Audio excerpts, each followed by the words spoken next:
आज आपण भारताचे दुसरे पंतप्रधान, स्वातंत्र्य सेनानी आणि एक महान नेते, लाल बहादूर शास्त्री यांची जयंती साजरी करत आहोत. श्री. लाल बहादूर शास्त्री यांचा जन्म 2 ऑक्टोबर 1904 रोजी उत्तर प्रदेशमधील वाराणसीपासून 7 मैल दूर मुघलसराई या लहान रेल्वे गावात झाला. लाल बहादूर शास्त्री केवळ 1.5 वर्षांचे असताना त्यांच्या वडिलांचे निधन झाले. त्यांचे वडील शाळेत शिक्षक होते. विशीतील त्यांची आई आपल्या 3 मुलांसह वडिलांच्या घरी स्थायिक झाली. लहान गावात लालबहादूर यांचे शालेय शिक्षण यथातथाच झाले. मात्र तरीही गरिबीतही त्यांचे बालपण काही प्रमाणात सुखात गेले. उच्च माध्यमिक शाळेत शिकता यावे, यासाठी त्यांना वाराणसीमध्ये काकांच्या घरी पाठवण्यात आले. घरी सर्वजण त्यांना नन्हे नावाने हाक मारीत. ते कित्येक मैल अनवाणी चालत शाळेला जायचे. कडक उन्हाळ्यातही तापलेल्या रस्त्यावरून ते शाळेत जायचे. वयात आल्यावर लाल बहादूर शास्त्री यांना परकीयांच्या गुलामीमधून देशाला मुक्त करण्याच्या लढ्यात रुची निर्माण झाली. भारतात ब्रिटिश राजवटीला पाठिंबा देणाऱ्या भारतीय राजांची महात्मा गांधी यांनी केलेल्या निंदेमुळे ते अत्यंत प्रभावित झाले. त्यावेळी लाल बहादूर शास्त्री केवळ 11 वर्षांचे होते आणि तेव्हापासून राष्ट्रीय स्तरावर काहीतरी करण्याबाबतची प्रक्रिया त्यांच्या मनात घोळू लागली. गांधीजींनी देशवासियांना असहकार चळवळीत सहभागी होण्याचे आवाहन केले. त्यावेळी लाल बहादूर शास्त्री 16 वर्षांचे होते. गांधीजींच्या आवाहनाला प्रतिसाद म्हणून शिक्षण सोडून देण्याचा विचार एकदा त्यांनी केला. त्यांच्या या निर्णयामुळे त्यांच्या आईच्या आशा आकांक्षांना हादरा बसला. त्यांच्या कुटुंबियांनी त्यांचा हा निर्णय चुकीचा असल्याचे सांगून त्यांना रोखण्याचा खूप प्रयत्न केला, मात्र ते प्रयत्न असफल ठरले.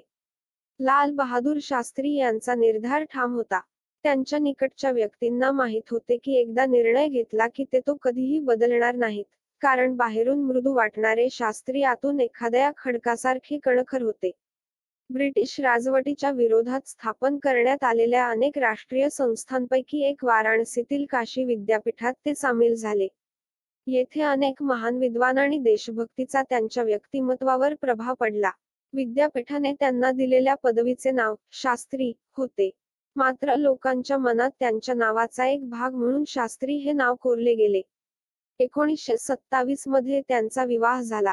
त्यांची पत्नी ललिता देवी हया त्यांच्याच शहराजवळील मिर्झापूर येथील होत्या. त्यांचा विवाह पारंपरिक पद्धतीने पार पडला. हुंडा म्हणून एक चरखा आणि हाताने विणलेले काही मीटर कापड होते. यापेक्षा अधिक त्यांना आणखी काही नको होते. 1930 मध्ये महात्मा गांधी यांनी दांडी यात्रा केली आणि मिठाचा कायदा मोडला. या प्रतिकात्मक संदेशाने संपूर्ण देशात क्रांती आली.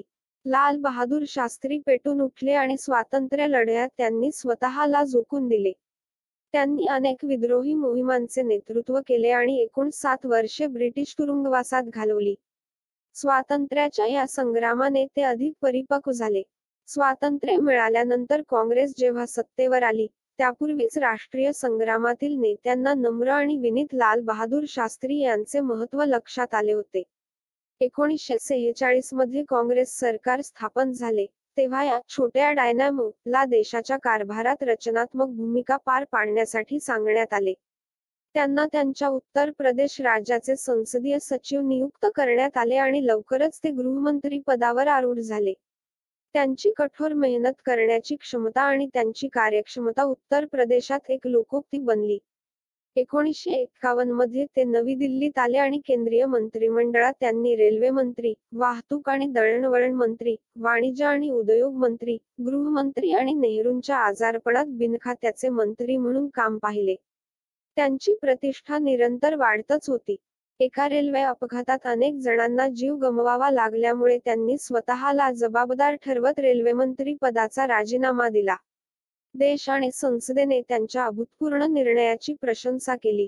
तत्कालीन पंतप्रधान पंडित जवाहरलाल नेहरू यांनी या घटनेबाबत संसदेत बोलताना लालबहादूर शास्त्री यांची इमानदार वृत्ती आणि उच्च आदर्शमूल्यांची प्रशंसा केली. ते म्हणाले की शास्त्री यांचा राजीनामा मी स्वीकारत आहे, कारण यामुळे घटनात्मक मर्यादेमध्ये एक उदाहरण कायम राहील. जे काही घडले त्याला शास्त्री जबाबदार नाहीत. रेल्वे अपघातावरील दीर्घ चर्चेला उत्तर देताना लाल बहादूर शास्त्री म्हणाले, कदाचित माझी उंची कमी असल्यामुळे तसेच नम्र असल्यामुळे लोकांना वाटत असावं की कणखर होऊ शकत नाही. जरी मी शारीरिकदृष्ट्या धडधाकट नसलो तरी मला वाटते की मी आतून इतका कमकुवतही नाही. आपल्या मंत्रालयीन कामकाजादरम्यान काँग्रेस पक्षाशी संबंधित व्यवहाराकडेही त्यांनी लक्ष दिले आणि त्यात भरीव योगदानही दिले. 1952, 1957 आणि 1962च्या सार्वत्रिक निवडणुकांमधील पक्षाच्या निर्णायक आणि जबरदस्त यशामध्ये त्यांचे संघटनात्मक कौशल्य आणि एखाद्या गोष्टीची जवळून पारखण्याची त्यांची क्षमता यांचे मोठे योगदान होते. 30हून अधिक वर्षे आपल्या समर्पित सेवेदरम्यान लाल बहादूर शास्त्री निष्ठा, क्षमतेसाठी जन्मांसांत लोकप्रिय झाले. नम्र, दृढ आणि जबरदस्त आंतरिक शक्ती असलेले शास्त्रीजी लोकांची भावना समजून घेणारे खऱ्या अर्थाने त्यांचे मित्र बनले. त्यांनी आपल्या दूरदर्शी वृत्तीने देशाला विकासाच्या मार्गावर नेले. लाल बहादूर शास्त्री यांच्यावर महात्मा गांधींच्या राजकीय शिकवणीचा मोठा पगडा होता. आपले गुरु महात्मा गांधीच्या शैलीत ते एकदा म्हणाले, कठोर मेहनत ही प्रार्थनेच्या समान आहे. महात्मा गांधी यांची परंपरा कायम राखणारे लाल बहादूर शास्त्री यांनी भारतीय संस्कृतीचे प्रतिनिधित्व केले.